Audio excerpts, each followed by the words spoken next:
French Economy Minister Bruno Maire has called for transparency between the United States and Europe over the controversial granting of green subsidies and tax breaks. Maire and his German counterpart Robert Habeck travel to Washington on Tuesday to meet Treasury Secretary Janet Yellen and discuss a landmark U.S. spending bill that has Europe on edge.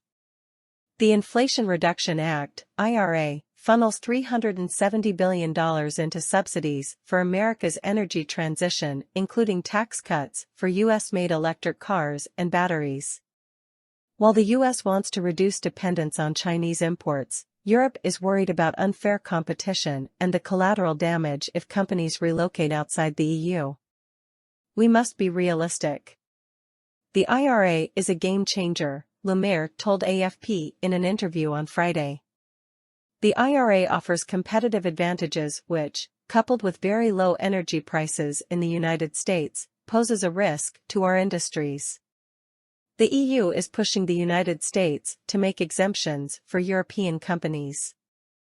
But a special joint task force set up to address Brussels' concerns has yielded little fruit. The most important thing is that we cooperate with allies to have transparency about the amount of subsidies and tax credits that will be granted, said Maire.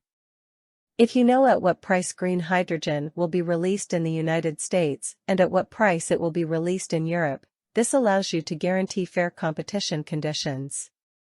Maire said that the European Commission had proposed clauses aligning with the American subsidies, but for these alignment clauses to work, we still need to know how much the subsidies will be. To head off the threat to European industry, the EU on Wednesday unveiled proposals such as the controversial relaxation of state aid rules to level the playing field. However, member states do not agree on how to approach the problem.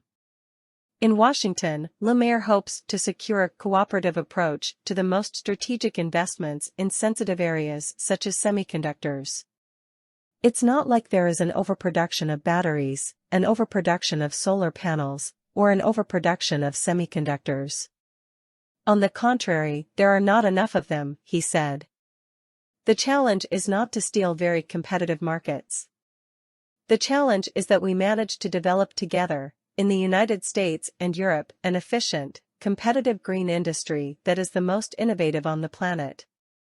After the Washington visit, European Union leaders will hold a summit later in the week that aims to begin crafting a response to the U.S. measures.